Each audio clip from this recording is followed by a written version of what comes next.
রাসূল বলেন আমাকে ওয়া আমারনি রাব্বি আযজা ওয়া জাল, আল্লাহ আমাকে হুকুম করেছেন, নির্দেশ দিয়েছেন মূর্তি ভাঙার জন্য।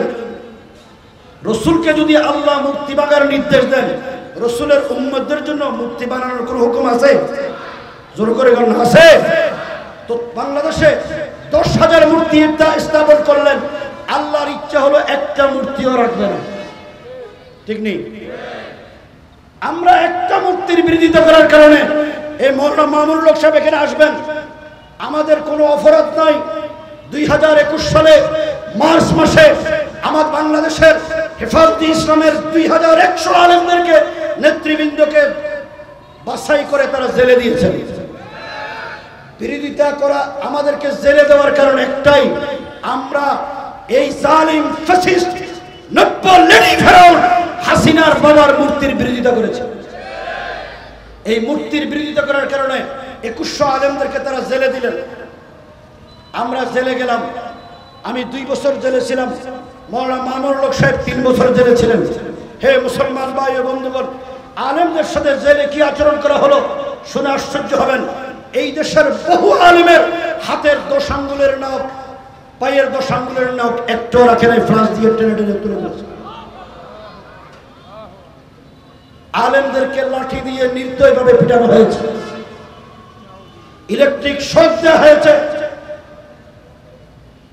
বহু আলেম সেন্সলেস হয়ে গিয়েছিলেন, বেহুশ হয়ে গিয়েছিলেন। রিমান্ড নির্যাতন করা হয়েছে। এরপরে আলেমদেরকে মৃত্যুদণ্ডের ফাঁসির আসামি ছেড়ে রাখা হয়েছে। শাহজাহান চৌধুরী একজন সাবেক বিরোধী দলীয় হুইপ, পার্লামেন্টের মেম্বার, শামসুল ইসলাম সাহেব একজন পার্লামেন্টের মেম্বার, তারা 2 জনকেও একই সাথে আমাদের সাথে ফাঁসির ছেলে রাখা হয়েছে। দুনিয়ার আলো বাতাস দেখার সুযোগ হয় নাই। আমাকে 7 মাস 24 ঘন্টা লক আপ করে রাখা হয়েছে, দুনিয়ার কোনো আলো বাতাস দেখি নাই। এই কনকনে শীতের ভিতরে কোনো গরম কাপড় চোপড় আমাদেরকে ভিতরে ঢুকাইতে দেয় নাই, নিজেদের ছেলে মেয়ে মা বাবার সাথে সাক্ষাৎ করতে দেয় নাই 2 বছর, 2.5 বছর, 3 বছর। বলেন এই জুলুমের কি শেষ পরিণতি হয় না? যুবকদেরকে বলি, যারা আগামী দিনে নেতৃত্ব দিবে, তোমাদেরকে বলি, রাসূল বলেন মান আদালি ওয়ালিয়ান ফাকাদ আযনতুহু বিল হারব, যারা নবীর ওয়ারিস উলামায়ে কেরাম আল্লাহর বন্ধুদের সাথে যারা দুশমনি করবে, শত্রুতামি পোষণ করবে, তাদেরকে তিরস্কার করবে, তাদের উপর জুলুম করবে, আল্লাহ পাক তাদের বিরুদ্ধে যুদ্ধ ঘোষণা করে। তো আল্লাহ যদি যুদ্ধ ঘোষণা করে, আল্লাহর যুদ্ধ থেকে বাঁচানোর ক্ষমতা দুনিয়ার পৃথিবীর কোন শক্তির আছে? এই জালেমদের উপর আল্লাহ যুদ্ধ ঘোষণা করেছেন। তারা তো ক্ষমতায় এসেছিলেন ভীষণ 41 41 বছর থাকবেন, কিন্তু 41 বছরের আগে আরো 17 বছর বাকি, এর আগেই আল্লাহ পাক তাদেরকে বোল্ড আউট করে দিয়েছেন, ঠিক না বেটি? এমন পলাইছে নিজের পরনের কাপড়টা ছাড়া কিছু নিয়েও যেতে পারে না, ঠিক না বেটি? তার দলের নেতারা বলছিল কয় খেলা হবে, খেলোয়াড়রা আছে না পালাইছে? মুসলমানরা আছে না নাই? 2013 সালে শাপলা চত্বরে যখন উলামায়ে কেরাম রক্ত দিলেন, পরের দিন তার দলের নেতারা, মন্ত্রীরা সাংবাদিক সম্মেলন করে বললেন কয় হেফাজত সুবহানাল্লাহ পড়তে পড়তে পলাই গেছে। হেফাজতিরা রং মেখে রাস্তায় শুয়েছিল, হেফাজত পলাইছে না? আছে। নবীর আশিকরা পলাইছে না? আছে। কিন্তু যারা বলছিল পলাবো না, তারা আছে। দেখেন, উনি নাকি নামাজ পড়তেন, রোজা রাখতেন, তাহাজ্জুদ পড়তেন, সকালবেলা কোরআন শরীফ না পড়ে কাজও শুরু করতেন না। এখন আমার কথা হলো, উনি উজু করে করতেন না উজু ছাড়া পড়তেন? উজু ছাড়া যে পড়তেন এটার একটা দলিল আছে। কি দলিল? মানুষ নাফাক থেকে পাক হওয়ার জন্য কি করে? উজু বানাই, ঠিক নেই? একজন উজু করে পবিত্র ব্যক্তি কোনোদিন নাফাক ব্যক্তিকে বন্ধু বানায়? একজন ইমানদার ভাইকে খুঁজে। উনি যে উজু ছাড়া করতেন মানুষকে ধোঁকা দেওয়ার জন্য, তার দলিল হলো 5 তারিখ তিনি পলাইয়া গেছেন এক মালাউনের কাছে। আরে কথা বল না কেন?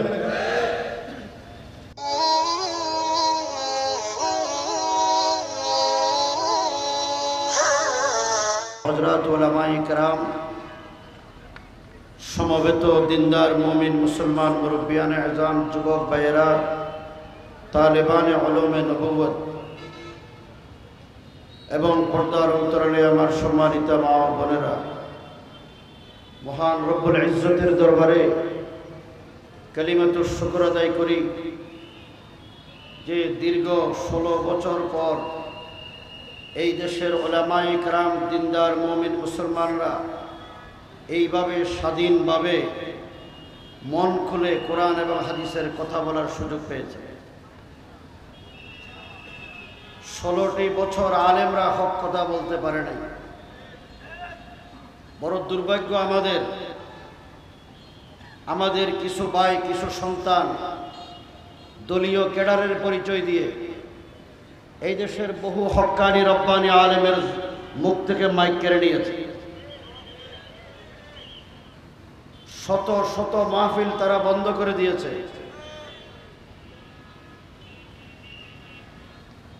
এদেশের আলেমদেরকে ধরে ধরে জঙ্গি সন্ত্রাসী বানিয়েছে। মসজিদ মাদ্রাসাগুলো তারা নিয়ন্ত্রণ করার হাজারো চেষ্টা করেছে। এই সাতকানিয়া মনে হয় এর ব্যতিক্রম ছিল। সবচাইতে বড় দুর্ভাগ্যের বিষয় আমাদের বাংলাদেশে যে কয়টা জেলা আছে এর ভিতরে চট্টগ্রাম জেলার ভিতরে সাতকানিয়া লোহাগাড়ার মানুষ অত্যন্ত দিনদার। এখানে আলেম ওলামা বেশি। বড় দুর্ভাগ্যের বিষয় আমাদের এই সাতকানিয়ার মাটিতে দীর্ঘ 16 বছর যারা ক্ষমতায় ছিল তারাও উলামায়ে কেরামের মাহফিলকে বন্ধ করে দিয়েছে। আজকে তারা আসে না পলাইছে? জোর করে গণ এখনো বই আছে মনে হয়। সাতকানিয়া মানুষের মন অন্তরে এখনো বই রয়ে গেছে। তারা আসে না পলাইছে? বিচার কার? বিশ্বাস হয়?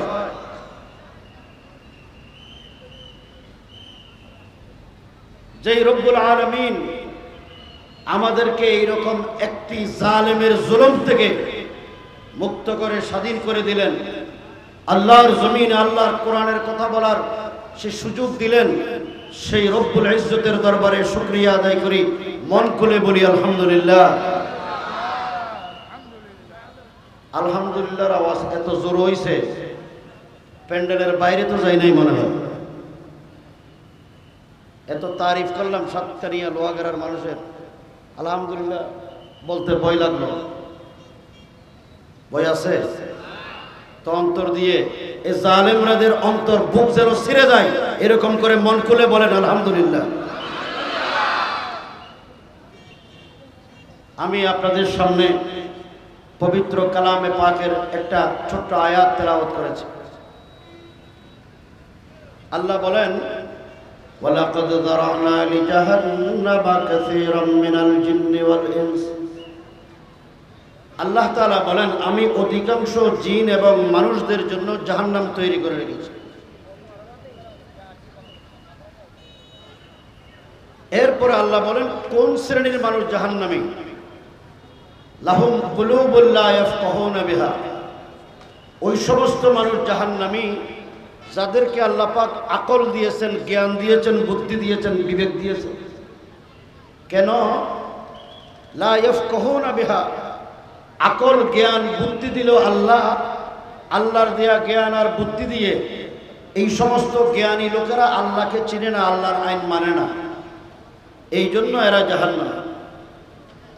আমি আপনাদেরকে প্রশ্ন করি, এখানে অধিকাংশ তালেবে ইলম এবং কিছু দিনদার মুসলমানরা আছেন, আপনারা বলেন তো আমাদের জ্ঞান বুদ্ধি আছে না নাই?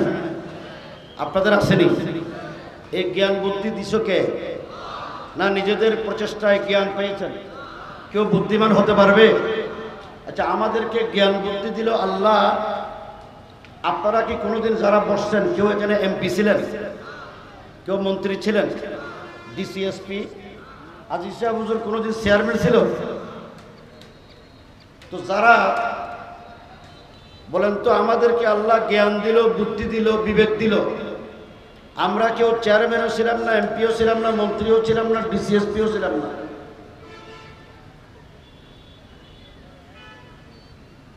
যারা ডিসিএসপি, চেয়ারম্যান, মন্ত্রী, এমপি হইল, তাদেরকে জ্ঞান দিল কে? জোর করে কর। আল্লাহ। তাদের আমাদের সৃষ্টিকর্তাকে, এই জমিনের মালিককে, আমাদের হায়াত মতের মালিককে, আমরা যা দৈনন্দিন আহার করি এগুলির সৃষ্টিকর্তাকে, যে অক্সিজেন গ্রহণ করে এটার কার? আচ্ছা, আমাদের তো সবকিছু আল্লাহর, এটা আমরা বিশ্বাস করি। যারা মন্ত্রী, এমপি, ডিসি, এসপি, বিচারপতি, ব্যবসায়ী, তাদের সৃষ্টিকর্তাকে, তাদেরকে জ্ঞান বুদ্ধি দিল কে? তারা খায় কার নিয়ামত? অক্সিজেন গ্রহণ করে কার? তো আল্লাহর দেয়া জ্ঞান, আল্লাহর দেয়া বুদ্ধি, আল্লাহর জমিনে বাস করে, আল্লাহর দেয়া হায়াত নিয়ে দুনিয়াতে তারা বেঁচে থাকে। বলেন তো, বাংলাদেশ স্বাধীন হয়েছে 1971 সালে। 71 সাল থেকে 2024 সালের 5 আগস্ট পর্যন্ত যারা ক্ষমতায় ছিল, তারা আমাদের চাইতে কম জ্ঞানী না বেশি জ্ঞানী? বেশি জ্ঞানী বলেই তারা চেয়ারম্যান হয়, এমপি হয়, মন্ত্রী হয়, ডিসিএসপি হয়, ঠিক না বেঠিক? এখন আপনারা বলেন, যারা বেশি জ্ঞানী তাদের সৃষ্টিকর্তাকে, তারা হাই কার? তারা বাস করে কার জমিনে? অক্সিজেন গ্রহণ করে কার? সব কিছু আল্লাহ। তো আল্লাহ দুনিয়াতে আমি এবং তারা, আপনারা চলার জন্যে, আমাদের পরিবার, আমাদের সমাজ, আমাদের রাষ্ট্র, আমাদের ব্যবসা বাণিজ্য, আমাদের বিচার ব্যবস্থা, আমাদের অর্থনীতি, আমাদের বিবাহ শাদী, এইগুলি কিভাবে চলবে? আল্লাহ আইন কানুন দিয়ে একটা কিতাব নাযিল করছেন। কি নাম? জোর করে গান না, কোরআন। এই কোরআনের ভিতরে সমস্ত বিধিবিধান আছে, বিশ্বাস করেননি? কারা কারা করেন? সবাই করেন তো? দোকানে যারা বসে আছে, যারা দাঁড়িয়ে আছে, এরা না করে? কোরআনে যে আল্লাহ বিধিবিধান নাযিল করছেন সেটা আমরা বিশ্বাস করি। যারা ক্ষমতায় ছিল 53 বছর, 71 সাল থেকে 2024 সালের 5 আগস্ট পর্যন্ত যারা ক্ষমতায় ছিল, বলেন তো, তারা আল্লাহর দেয়া জ্ঞান বুদ্ধি দিয়ে, আল্লাহর দেয়া ক্ষমতা নিয়ে রাষ্ট্র চালিয়েছে। তো আল্লাহ যে বিধিবিধান নাযিল করলো, আল্লাহর বিধিবিধান দিয়ে বাংলাদেশে 53 বছরে যারা ক্ষমতায় ছিল, আল্লাহর কোরআনের একটা আইন তারা কি কোনোদিন বাস্তবায়ন করেছে? এই শুরু করে কোন সবাই করছে? আল্লাহ বলেন, লাহুম কুলুবুন লা ইয়াফকাহুনা বিহা। আল্লাহ দুনিয়াতে আমাকে সৃষ্টি করলেন, জ্ঞান দিলেন, বুদ্ধি দিলেন আল্লাহর আইন দ্বারা চলার জন্য, আল্লাহর আইন দিয়ে রাষ্ট্র চালানোর জন্য।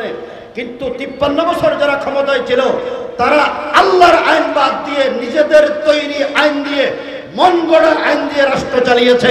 আল্লাহ বলেন, যারা আমার জ্ঞান বুদ্ধি দিয়ে দুনিয়াতে ক্ষমতা পাইল, তারা যদি আমার আইন না মেনে নিজেদের তৈরি আইন দিয়ে রাষ্ট্র চালায়, তারা হলো জাহান্নাম।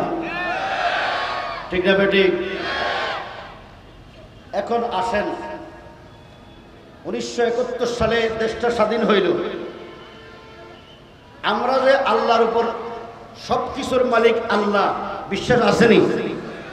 আল্লাহর উপর সবকিছুর মালিক আল্লাহ, আন্নাল কুওয়াতা লিল্লাহি জামিআ, মালিকুল আমলাক যে আল্লাহ, এটার উপর পরিপূর্ণ বিশ্বাস আছে না নাই? কাদের কাদের আছে? আল্লাহর উপর পূর্ণ আস্থা ও বিশ্বাসের নাম হলো ঈমান। কি বলেন? আমার মুখে মুখে বলেন, আল্লাহর উপর পূর্ণ আস্থা ও বিশ্বাসের নাম ঈমান। এই ঈমান একজন মুসলমান, আমি আল্লাহর উপর পূর্ণ আস্থা ও বিশ্বাস রাখি বলেই আমি ব্যক্তিগতভাবে ঈমানদার, ঠিক না বেঠিক? কিন্তু আমি যেই দেশে বাস করি, এই দেশটার নাম হলো বাংলাদেশ। এটা পৃথিবীর একটা আন্তর্জাতিক স্বীকৃত রাষ্ট্র। এই রাষ্ট্রের অধিকাংশ জনগণ মুসলমান। এই মুসলমান গণতান্ত্রিক রাষ্ট্র হিসেবে গণতন্ত্রের ডেফিনেশন হলো, মুসলমানরা যেই ধর্ম বিশ্বাস করে, অধিকাংশ নাগরিক যেই ধর্ম বিশ্বাস করে, যেই সংস্কৃতি লালন করে, যেই তাহজিব তামাদ্দুন তারা পালন করে, যে আল্লাহকে আল্লাহ মানে, যেই নবীকে নবী মানে, যেই কোরআনকে তারা সংবিধান হিসেবে মানে, সেই দেশের সংবিধানে কোরআনের কথা থাকবে, আল্লাহর কথা থাকবে, মুসলমানদের ঈমান থাকবে। এটাই হলো গণতন্ত্রের দাবি, ঠিক না বেঠিক? 1971 সালে দেশ স্বাধীন হইল। 72 সালে একটা সংবিধান করা হলো। এই সংবিধানে আল্লাহর নামও নাই, বিসমিল্লাহ নাই, মুসলমানের ঈমানও নাই। আল্লাহ যে বলছেন ওয়ামান ইয়াবতাগি গায়রাল ইসলামি দীনা, ইসলাম ছাড়া আল্লাহর কাছে অন্য কোনো ধর্ম মনোনীত নয়, ইসলামের কথাও নাই। এখন আপনারা বলেন, যারা 71 সালে দেশটা স্বাধীন হওয়ার পর 72 সালে আল্লাহর কোরআনকে বাদ দিয়ে, আল্লাহর মুসলমানদের ঈমানকে বাদ দিয়ে যারা নিজেদের মন গড়া তৈরি সংবিধান রচনা করলেন, যেই সংবিধানে বিসমিল্লাহ নাই, আল্লাহর নামও নাই, ইসলামও নাই, মুসলমানের ঈমানও নাই, এটা ঈমানদারের সংবিধান না বেঈমানের সংবিধান? এই জোরে করে কোন ঈমানদারের না বেঈমানের? এই বেঈমানের সংবিধান দিয়ে যারা রাষ্ট্র চালিয়েছেন, আল্লাহর কসম করে বলি একজনেরও ঈমান নাই, সমস্ত পার্লামেন্টের মেম্বাররা হলো বেঈমান। এটা আমার কথা নয়, এটা ভারত, পাকিস্তান, বাংলাদেশের বিজ্ঞ মুফতিয়ানে কেরামের ফতোয়া। আমাদের কাছে এই ফতোয়া আছে। ৭৫-এর পট পরিবর্তনের পর জিয়াউর রহমান ক্ষমতায় আসার পরে রাষ্ট্র কিভাবে চালাবে এদেশের রাজনীতিবিদ উলামায়ে কেরামদেরকে ডাকলেন। এর ভিতরে একজন বড় দার্শনিক আলেম ছিলেন, পটিয়া মাদ্রাসার শেখুল হাদিস, পাকিস্তানের প্রাদেশিক অ্যাসেম্বলির মেম্বার খতিব আজম হযরত মাওলানা সিদ্দিক আহমদ রহমতুল্লাহ। উনি নিখিল পাকিস্তান নিজাম ইসলাম পার্টির সেক্রেটারি জেনারেল ছিলেন। পটিয়া মাদ্রাসায় চট্টগ্রামের ডিসিকে স্পেশাল অর্ডার করে স্পেশাল বিমানে করে জিয়াউর রহমান খতিব আজম রহমতুল্লাহ আলাইকে বঙ্গভবনে নিয়ে গেলেন। খতিব আজম সবচেয়ে বয়োবৃদ্ধ দার্শনিক আলেম। শাহ আজিজুর রহমান প্রধানমন্ত্রী হওয়ার আগে জিয়াউর রহমানকে পরামর্শ দিলেন, আলেমদের কাছ থেকে সবচেয়ে বড় আলেম হলো খতিব আজম। হযরত খতিব আজমকে জিয়াউর রহমান বললেন, হুজুর আপনি হলেন বিজ্ঞ রাজনীতিবিদ, আপনি বড় আলেম, আপনি বলেন আমি রাষ্ট্র কিভাবে চালাবো। হযরত খতিব আজম বলেন, দেখেন এই দেশটা মুসলমানের দেশ, জমিন আল্লাহর, আমরা আল্লাহর সৃষ্টি, আল্লাহ আমাদেরকে জ্ঞান বুদ্ধি দিলেন, কিন্তু আল্লাহর জমিনে বাস করার পর যারা ক্ষমতায় আসলো তারা সংবিধানে আমি যে একজন মুসলমান স্বীকৃতি দিল না, আমি যে আমার ধর্ম যে ইসলাম সেটাও স্বীকৃতি নাই। মুসলমানরা যে কোনো কাজ করে তাতে বিসমিল্লাহ শুরু করে, ঠিক না বেঠিক? বিসমিল্লাহ দিয়ে যদি কাজ শুরু না করে বাহু আত্মাও, সেটা হলো লেস কাটা। একটা সংবিধান করা হলো, সেই সংবিধানে বিসমিল্লাহ নাই। হযরত খতিব আজম রহমতুল্লাহ আলাইহি বললেন, আপনি মেজরিটি জনগণের ধর্ম হলো ইসলাম, মেজরিটি জনগণ ইমানদার, আমাদের ঈমান হলো আমরা সর্বশক্তিমান আল্লাহর উপর পূর্ণ আস্থা ও বিশ্বাস রাখি, এই জন্য আপনি সংবিধানে আমাদের ঈমানকে স্বীকৃতি দেন। সংবিধানের শুরুতে বিসমিল্লাহ যেন লেস কাটা না হয় সেটা সংযোজন করেন। জিয়াউর রহমান খতিব আজম রহমতুল্লাহ আলাইহির পরামর্শে সংবিধানে বিসমিল্লাহ সংযোজন করলেন এবং আল্লাহর উপর রাষ্ট্র কিভাবে চলবে, এই রাষ্ট্র পরিচালনার মূলনীতি কি হবে এটা ঠিক করলেন। রাষ্ট্র পরিচালনার মূলনীতি হইবে সর্বশক্তিমান আল্লাহর উপর পূর্ণ আস্থা ও বিশ্বাস, এটা উনি বললেন। এখন আসেন, মুসলমান একজন ইমানদার, সে ইমানদার হিসেবে পরিচয় দেওয়ার জন্য 4টা শর্ত লাগে। কয়টা? আল্লাহর উপর আস্থা ও বিশ্বাস যে আমার আছে সেটা মুখে স্বীকার করতে হবে, ইকরার বিল লিসান, অন্তরে বিশ্বাস করতে হবে, তাসদীক বিল জানান, কাজে কর্মে বাস্তবায়ন করতে হবে, আমল বিল আরকান। 4 নম্বর হলো কাগজে কলমে লিখতে হবে, লেখার পরে মুছা যাবে না। কয়টা শর্ত? আপনাদেরকে সংক্ষেপে বলি, কেউ অন্তরে বিশ্বাস করলো মুখে স্বীকার করলো না, ইমানদার হবে? দলিল, রসুলের আপন চাচা আবু তালেব রসুলকে খুব ভালোবাসতেন, মহব্বত করতেন, আদর যত্ন করে লালন পালন করে বড় করেছেন। কিন্তু রসুল যখন বললেন চাচা কুলু লা ইলাহা ইল্লাল্লাহ তুফলিহুন, আবু তালেব কি স্বীকার করছে? আবু তালেব কিন্তু আল্লাহকে বিশ্বাস করত, মুখে স্বীকার করে নাই। আবু তালেব যদি ইমানদার না হয়, এই দেশের যারা অন্তরে একটা মুখে আরেকটা, তারা কি ইমানদার হবে? শরীয়তের বিধান হলো কাগজে কলমে লেখার পরে মুসলমানের ঈমানকে মুছা যাবে না, আল্লাহর উপর আস্থা ও বিশ্বাস মুছা যাবে না।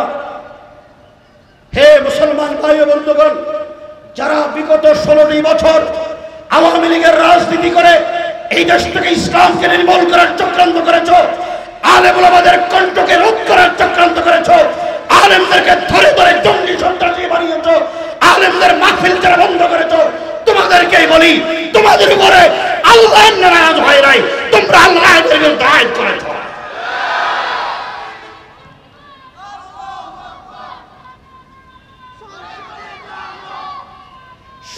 শুনে রাখো, আল্লাহ পাক এই জালেমদের উপরে এমনিও নারাজ হয় নাই। তোমাদের মাইক তো ভালো না, এরকম সাউন্ড বাড়াই।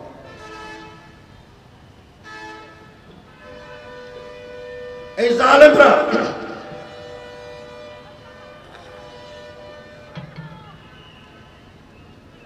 মুসলমানের ঈমান, আল্লাহর উপর আস্থা ও বিশ্বাস সংবিধানে লেখার পরে মুছে যাবে? বলেন না মুছে যাবে? তারা 2009 সালে ক্ষমতায় আসার পরে সর্বপ্রথম যে কাজটা করলেন সেটা হলো সংবিধান থেকে আল্লাহর উপর আস্থা ও বিশ্বাস, আমাদের ঈমানকে মুছে দিয়েছেন। আমরা আল্লাহর উপর আস্থা ও বিশ্বাস নিজে নিজে রাখি বলেই ব্যক্তিগতভাবে ইমানদার।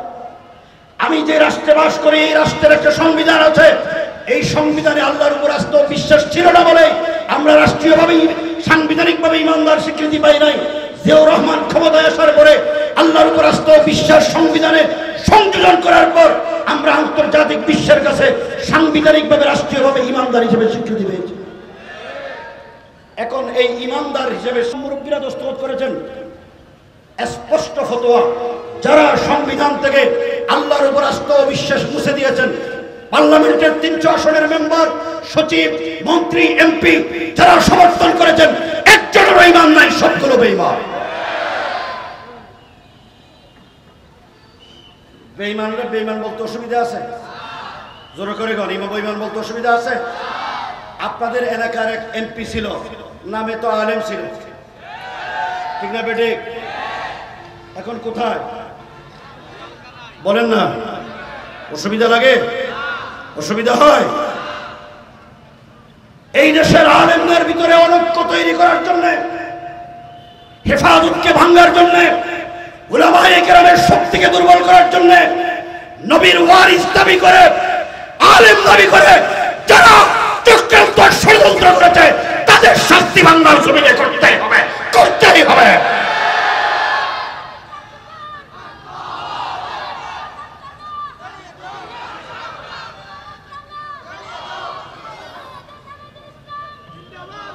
শুনেন শুনেন, তার পক্ষে কিছু আলেমরা দালালি শুরু করেছে। এখন পরিষ্কার ভাষায় বলি,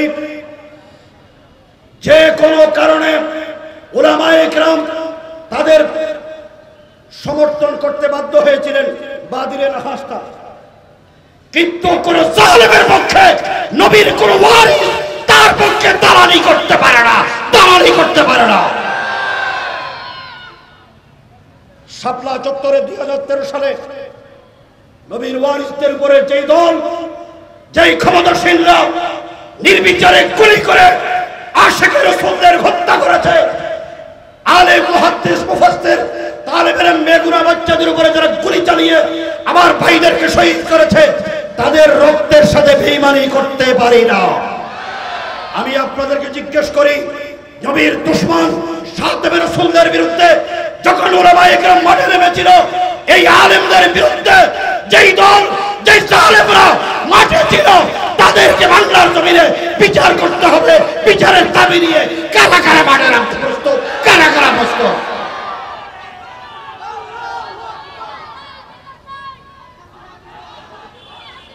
কথা পরিষ্কার শুনেন, সাতকানিয়ার জনগণ, দিনদার মুসলমান ভাইদেরকে বলবো, 16 বছর আমরা জুলুমের শিকার ছিলাম। এদেশে বিএনপিও জুলুমের শিকার ছিল, জামাত ইসলামীও জুলুমের শিকার ছিল, হেফাজতে ইসলামও জুলুমের শিকার ছিল। কথা ঠিক না বেটে? আমি কয়েকটা কথা শুনে খুব ব্যথিত হয়েছি।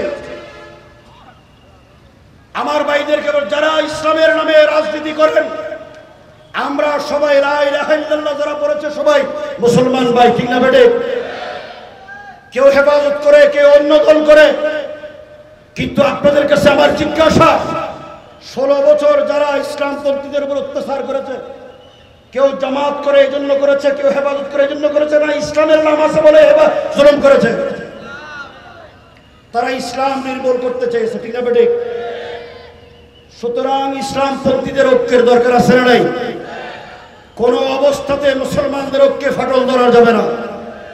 আমি আপনাদের এলাকার এমপি মওলানা শামসুল ইসলাম, শাহজাহান চৌধুরী, দুইজন এক রুমে, আমি সহ তিনজন এক রুমে ছিলাম জেলখানায়, ফাঁসির দণ্ডপ্রাপ্ত আসামিদের ছেলে।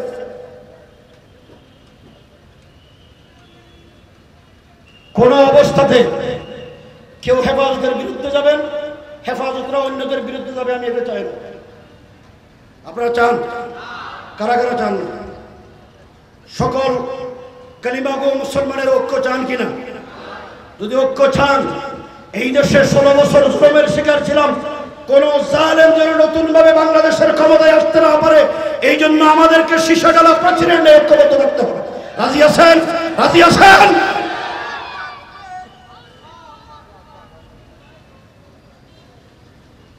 মওলানা মামুনুল হক সাহেব আসবে, হেফাজতের উলামা ইকরাম আসবে, সবাই তো সহযোগিতা করার কথা, বাধা আসে কেন? নিশ্চয় কোন ষড়যন্ত্র এখানে কাজ করতে, ঠিক না বেটে? সবাইকে সতর্ক করতে চাই, আগে এই দেশে আমাদের ইমানকে যারা ডাকাতি করেছে তাদেরকে বিতাড়িত করি। ভারত বাংলাদেশের বিরুদ্ধে চক্রান্ত ষড়যন্ত্র শুরু করেছে।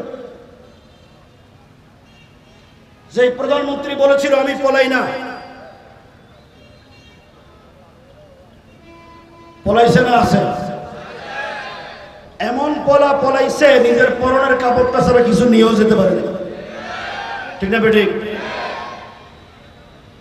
তার দলের নেতারা বলছিল কয় খেলা হবে,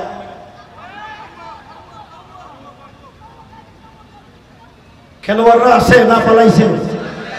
মুসলমানরা আছে না নাই? 2013 সালে শাপলা চত্বরে যখন উলামা ইকরাম রক্ত দিলেন, পরের দিন তার দলের নেতারা মন্ত্রীরা সাংবাদিক সম্মেলন করে বললেন কয় হেফাজত সুবহানাল্লাহ পড়তে পড়তে পলাই গেছে। হেফাজতিরা রং মেখে রাস্তায় শুয়েছিল, হেফাজত পলাইছে না? আছে। নবীর আশিকরা পলাইছে না? আছে। কিন্তু যারা বলছিল পলাবো না, তারা আছে। দেখেন, উনি নাকি নামাজ পড়তেন, রোজা রাখতেন, তাহাজ্জুদ পড়তেন, সকালবেলা কোরআন শরীফ না পড়ে কাজও শুরু করতেন না। এখন আমার কথা হলো, উনি উজু করে করতেন না উজু ছাড়া পড়তেন? উজু ছাড়া যে পড়তেন এটার একটা দলিল আছে। কি দলিল? মানুষ নাফাক থেকে পাক হওয়ার জন্য কি করে? উজু বানাই, ঠিক নেই? একজন উজু করে পবিত্র ব্যক্তি কোনোদিন নাফাক ব্যক্তিকে বন্ধু বানায়? একজন ইমানদার ভাইকে খুঁজে। উনি যে উজু ছাড়া করতেন মানুষকে ধোঁকা দেওয়ার জন্য, তার দলিল হলো 5 তারিখ তিনি পলাইয়া গেছেন এক মালাউনের কাছে। আরে কথা কন না কেন? ওখানে বসে বসে বিলকি মারে। আজকে নাকি হরতাল ঘোষণা করছে, জানেননি আপনারা? 5 তারিখ আল্লাহ তাদের উপর এমনি নারাজ হবে। আল্লাহ নারাজ হওয়ার পিছনে কারণ আছে। ক্ষমতায় আসার পর আল্লাহর আইনের বিরুদ্ধে আইন করা শুরু করলেন, একটা দুইটা নয়। আমি যদি বলেই আজকে সারা রাত্র চলে যাবে, তবে একটা বলি, একটা না বললে হবে। সেটা হলো, আল্লাহ মুসলিম জাতির পিতা বানাইলেন, কোরআন শরীফে আয়াত নাযিল করেছেন কারে? বড় করে কর। আল্লাহ পাক বলেন মিল্লাতা আবিকুম ইব্রাহিম হুয়া সাম্মাকুমুল মুসলিমিন। মুসলিম জাতির পিতা হলো ইব্রাহিম। এটা আমাদের বানানো না, আল্লাহর বানানো। আল্লাহ আইন করে দিয়েছেন কোরআন শরীফে। তিনি আইন করে তার বাবারে এই বিশাল মুসলিম ভূখণ্ডের জাতির বাবা বানাইলেন। আচ্ছা, আল্লাহর আইন মানা হলো না বিরোধিতা করা হলো? উনি আইন করে ক্ষান্ত হয় নাই, বাংলাদেশে তার বাবার নামে মূর্তি স্থাপন করলেন, জাতির বাবার মূর্তি, ঠিক নেই? একটা দুটা নয়, 10,000 মূর্তি। রাষ্ট্রের 4,500 কোটি টাকা খরচ করেছেন। এই 4,500 কোটি টাকার ভিতরে আমরা যারা ঈমানদার, আমাদের পকেটের ট্যাক্সের পয়সা আছে না নাই? তিনি আইন করলেন তার বাবারে জাতির বাবা বানাবেন। আল্লাহর ইচ্ছা হলো তিনি জাতির বাবা না জুতার বাবা হবেন। দলিল দিবনি?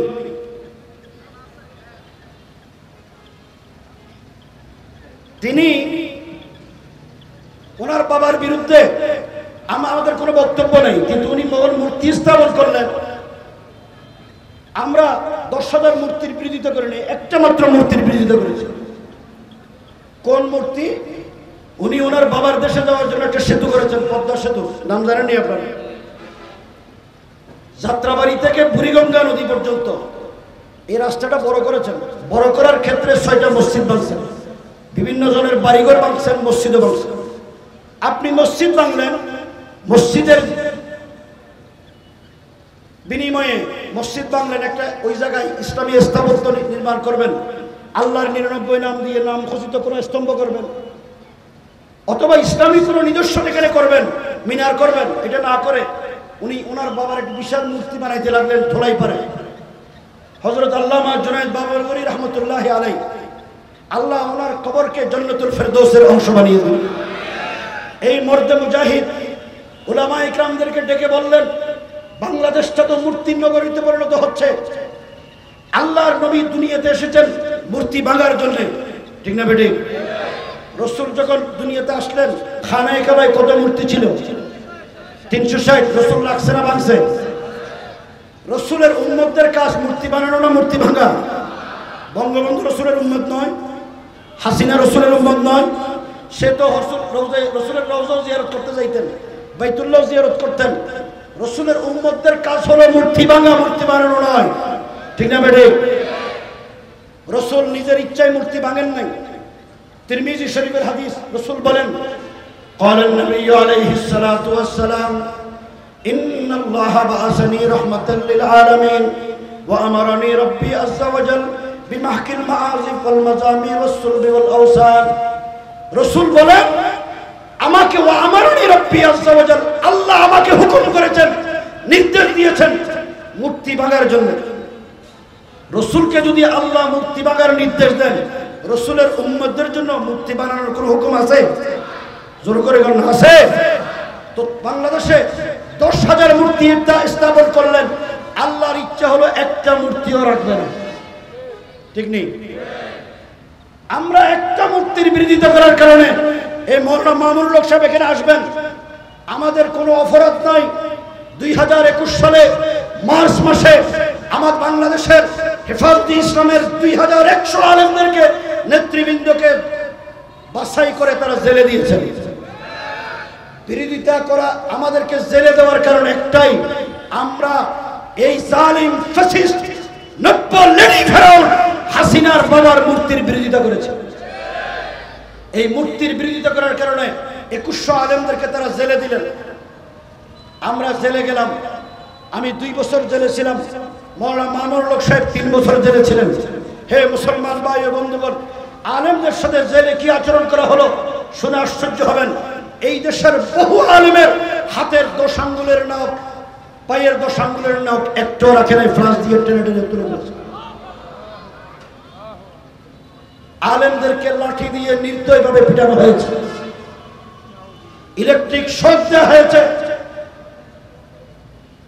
বহু আলেম সেন্সলেস হয়ে গিয়েছিলেন, বেহুশ হয়ে গিয়েছিলেন। রিমান্ড নির্যাতন করা হয়েছে। এরপরে আলেমদেরকে মৃত্যুদণ্ডের ফাঁসির আসামি ছেড়ে রাখা হয়েছে।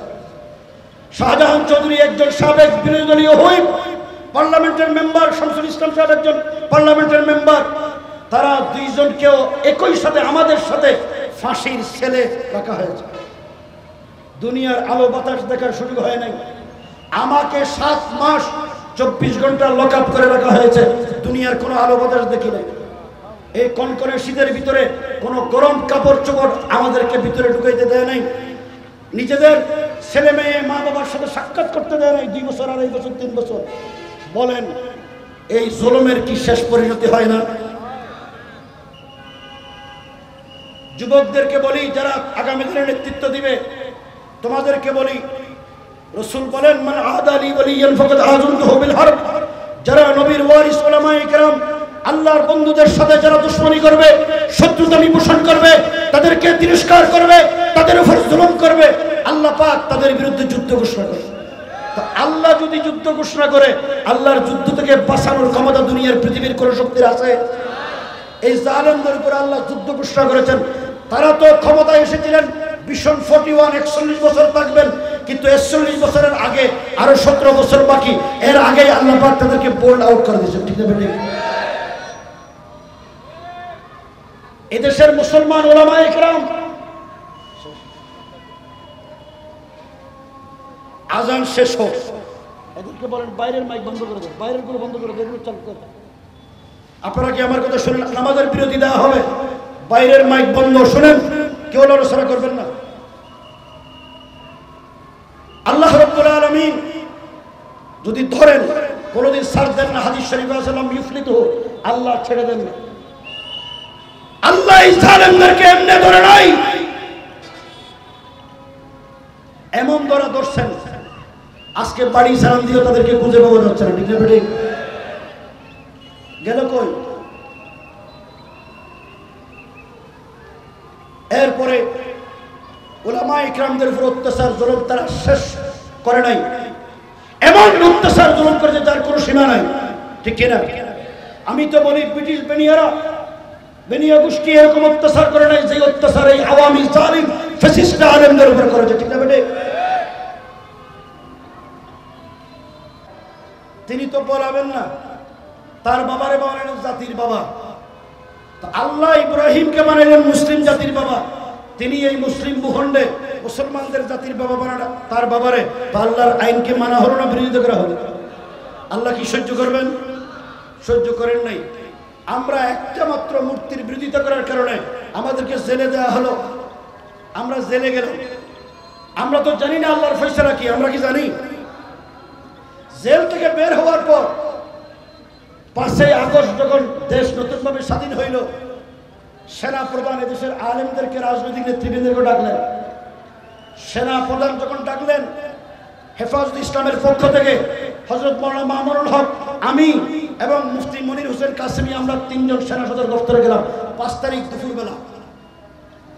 সেনা সদর দপ্তরে আলাপ আলোচনা করার শেষ করে আমরা যখন বঙ্গভবনে যাই, আমাদের গাড়ি ফার্ম গেটের আগে বিজয় সরণিতে আসার পরে দেখি বিশাল এক মূর্তি, পিছন থেকে দেখা যাচ্ছে এটা কার মূর্তি। গাড়ি যখন কাছে আসলো দেখলাম এটা অন্য কারো মূর্তি নয়, এটা হলো জাতির বাবার মূর্তি। গাড়ি আরো কাছে আসার পরে দেখি যে মাশাআল্লাহ জাতির বাবার শরীর 100 ফুটের কাছাকাছি, গর্দান বেশি মোটা, বড় বড়। আশ্চর্যের বিষয়, এই জাতির বাবার গলায় এত বড় বড় মোটা মোটা রশি বেঁধে রাখছে। কিছু যুবক ডান দিকে টানে, কিছু যুবক বাম দিকে টানে। গাড়ি যখন আরো কাছে আসলো, দাঁড়িয়ে দেখলাম 8-10 জন যুবক বড় বড় হাতুড়ি দিয়ে জাতির বাবারে ফিটানো শুরু করছে। 2-3 মিনিট পর দেখি এক ছোট্ট ছেলে, 7-8 বছরের শিশু, জাতির বাবার মাথার উপর উঠছে। উঠার পরে লেগটা হয়ে টপ টপ পেশাব করে শুরু করছে। আরো আশ্চর্যের বিষয়, 5-7 মিনিট পর 10-15-20 জনের এক যুবক বিশাল এক জুতার মালা এনে জাতির বাবার গলায় পরে দিছে। ইজ্জত না বেইজ্জত? জোর করে বলেন, ইজ্জত না বেইজ্জত? কে করলো? আল্লাহ বলেন কুলিল্লাহুম্মা মালিকাল মুলক তুতিল মুলকা মান তাশা ওয়া তানজিউল মুলকা মিম্মান তাশা ওয়া তুইজ্জু মান তাশা ওয়া তুযিল্লু মান তাশা বিয়াদিকাল খায়র ইন্নাকা আলা কুল্লি শাইইন কাদির। ইজ্জত দেওয়ার ওয়ালা কে? বেইজ্জত করনে ওয়ালা কে? ক্ষমতা দিল কে? আকল বুদ্ধি জ্ঞান বিবেক দিল কে? আল্লাহর দেয়া জ্ঞান, আল্লাহর দেয়া বুদ্ধি, আল্লাহর দেওয়া বিবেক দিয়ে, আল্লাহর দেওয়া ক্ষমতা পাওয়ার পর কেউ যদি দুনিয়াতে জুলুম করে, আল্লাহ এই জালেমদেরকে দুনিয়াতেও বিচার করেন, মরার পরেও বিচার করেন, মূর্তি বানাইলে মূর্তিরও বিচার করেন। ঠিক না বেটে? তো আল্লাহ যে জুতার বাবা বানান বিশ্বাস হয়নি। দেখলাম বাংলাদেশে কোনো মূর্তি নাই, জাতির বাবার মূর্তি বাংলাদেশে নাই হয়ে গেছে, ঠিক না বেটে? যে কয়টা ছিল কয়েকদিন আগে 32 নম্বর থেকে শুরু করে সারা দেশের সমস্ত মূর্তি শেষ, ঠিক না বেটে? বিচার কার? এখন উনি 12তে গিয়ে বসে আছেন, ওখান থেকে বসে বসে আমাদেরকে বিলকি মারে, ধমক দে। আমি আপনাদেরকে জিজ্ঞেস করি, মুসলমানরা কি কোনো মালাওয়ানকে ভয় করে? একটা কথা বলতে চাই, আলেমরা অনেকে মনে করে আমাদের শক্তি নাই, আমরা দুর্বল, আমাদের 3 দিকে ভারত, একদিকে হলো বঙ্গোপসাগর, ফাইনাল মাফার আমরা যাবো কোথায়?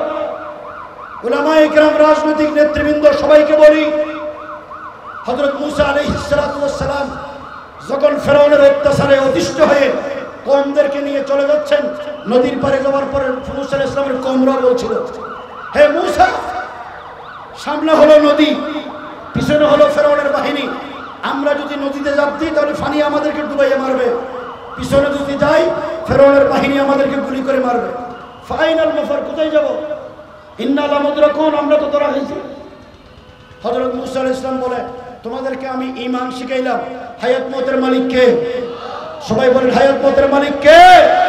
তো আল্লাহ যদি হায়াত মওতের মালিক হয়, আমরা যদি বিশ্বাস করি বাংলাদেশের 3 দিকে ভারত, একদিকে বঙ্গোপসাগর, আল্লাহ যদি হায়াত মওতের মালিক হয়, আল্লাহর কসম করে বলি, ভারত যত বড় শক্তি হোক, যত শক্তিশালী হোক, বাংলাদেশের উপরে, বাংলাদেশের জনগণের উপরে ভারত আমাদের কিছুই করতে পারবে না, বঙ্গোপসাগর আমাদের খেতে পারবে না, ঠিক না বেঠিক? এই বিশ্বাস আছে নাই? রাসূল বলেন, এক হব্বুল, ইসলামের শিক্ষা হলো হব্বুল ওয়াতানি মিনাল ঈমান, দেশপ্রেম হলো ঈমানের অঙ্গ, ঠিক না বেঠিক? রাসূল বলেছেন, রিবাতু ইয়াউমিন ফি সাবিলিল্লাহি খায়রুম মিনাদ দুনিয়া ওয়া মা ফিহা, একটি স্বাধীন সার্বভৌম রাষ্ট্রের সীমানা পাহারা দেওয়া দুনিয়াতে যত উত্তম কাজ আছে, এই সমস্ত উত্তম কাজদের মধ্যে সর্বোত্তম কাজ হলো সীমানা পাহারা দেওয়া। কি পাহারা দেওয়া? ভারত বাংলাদেশের মুসলমানের ঈমানের শত্রু, ভারত বাংলাদেশের স্বাধীনতার শত্রু, ভারত বাংলাদেশের আমাদের সংস্কৃতি সভ্যতার শত্রু, ভারত আমাদের ঈমানের শত্রু। ভারতের বিরুদ্ধে, ভারত যদি বাংলাদেশকে গ্রাস করতে চায়, 16টি বছর জালেমদের পক্ষে থেকে বাংলাদেশের উপরে অত্যাচার জুলুম করেছে, ঠিক না বেঠিক? আধিপত্য এখনো বিস্তার রয়েছে বাংলাদেশের প্রশাসনিক সমস্ত সেক্টরে, এখনো এজেন্টরা বসে আছে, ঠিক না বেঠিক? সুতরাং আমি আপনাদেরকে জিজ্ঞেস করি, যুদ্ধ এখনো শেষ হয় নাই। এই সরকার, অন্তর্বর্তীকালীন সরকার, তারা থাকুক, আমরা চাই, কিন্তু তাদেরকে মাথায় রেখে ভারতীয় কোন এজেন্ডা, হিন্দুত্ববাদী কোন জালেমের ষড়যন্ত্র যদি বাংলাদেশে বাস্তবায়ন করতে চাই, তাদের বিরুদ্ধে যুদ্ধ করতে হবে। রাজি আছেন? যুদ্ধ করতে রাজি আছেন? যদি প্রয়োজন হয় জীবন দিতে হবে, রক্ত দিতে হবে, লড়াই করতে হবে। কারা কারা প্রস্তুত? কারা কারা প্রস্তুত? আচ্ছা, আমি আপনাদেরকে জিজ্ঞেস করি, যুদ্ধ করবেন তো বসে বসে? বসে বসে তো যুদ্ধ কিভাবে করতে হয়? একটু ভারতীয় আধিপত্যবাদীদের দেখিয়ে দেন, সমস্ত মুসলমান ভারতের বিরুদ্ধে লড়াই করবো, লড়াই করবো।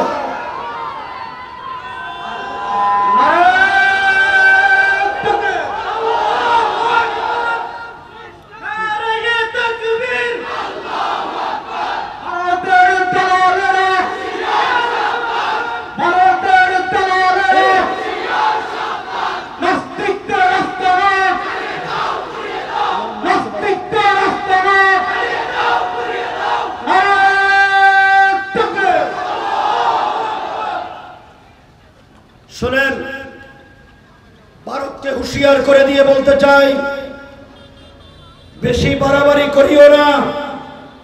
ইকবাল বলেছেন, চীন ও আরব হামারা, হিন্দুস্তান হামারা, মুসলিম হে হাম ওতন হে সারা জাহাঁ হামারা।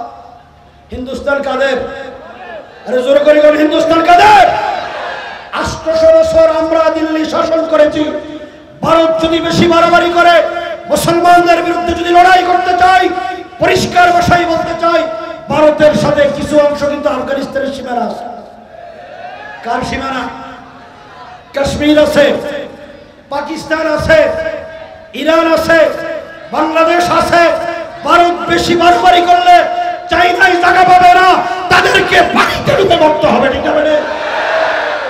সুতরাং মুসলমানদের ভয় করার কোনো কারণ নাই।